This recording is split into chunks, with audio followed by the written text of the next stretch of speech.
Okay, good day guys, no? Nandito tayo ngayon sa Victoria Homes, Santa Rosa. So meron kami ditong ginagawa guys na American home. Ang problema nito ay ayaw niyang mag-rinse and spin, no? Usually nagagamit nila ay wash lang, no? Pag nagdi-drain na siya guys, hindi na siya wash and spin. Ang error na nilabas guys is E4. E4 error, no? So ito po yung nilabas ng washing machine na ito ay American home. So ito nga, ngayon guys, testing natin siya sa spin dry. Kasi nga, ang problema niya guys, wala siyang spin dry, no? May wash siya, pero wala siyang spin dry. So ito, titingnan natin kung bakit ayaw niyang umikot, no? So, ina-diagnose natin para makita natin kung anong problema, no? Ayan.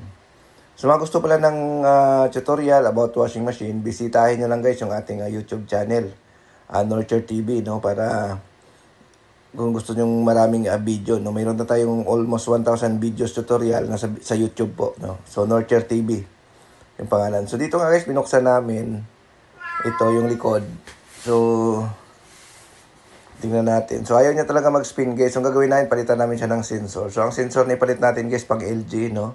So, okay lang naman yan. Dito kasi guys, kahit anong 3-pin ilagay mo dito, pwede, basta 3-pin, no? So, yan, pang LG sensor, pinalitan muna natin, tapos testingin natin, no?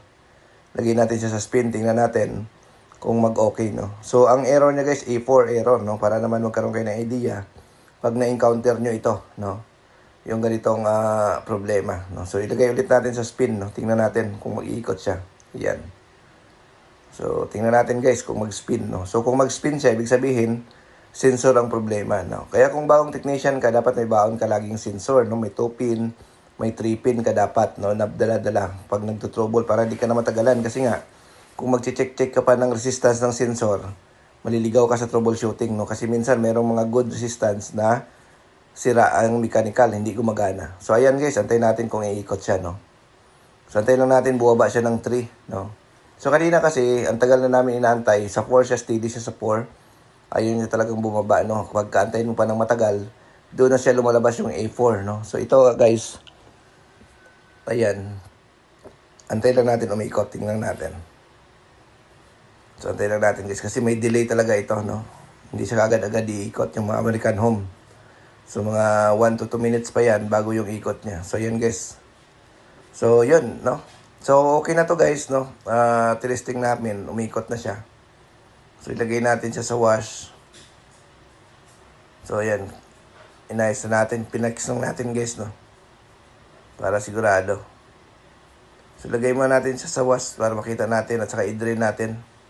Para makita natin na okay na siya. Kasi nga, ang complaint ng customer guys ay ayaw mag-spin, no? So, yun. So, yes, guys. Naka-train na yan siya, guys. Ayan. So, nag-spin na yan. So, ang issue niya, guys, talaga, no? Sensor, no? Sensor po ang nag-i-issue niya, no? So, yun. So, may ikot na yan siya. Ayan, no? Tutukan natin. Medyo madilim kasi. Ayan, no? Ayan. So, working na yan siya. Yun. Okay? Thank you. Bye-bye.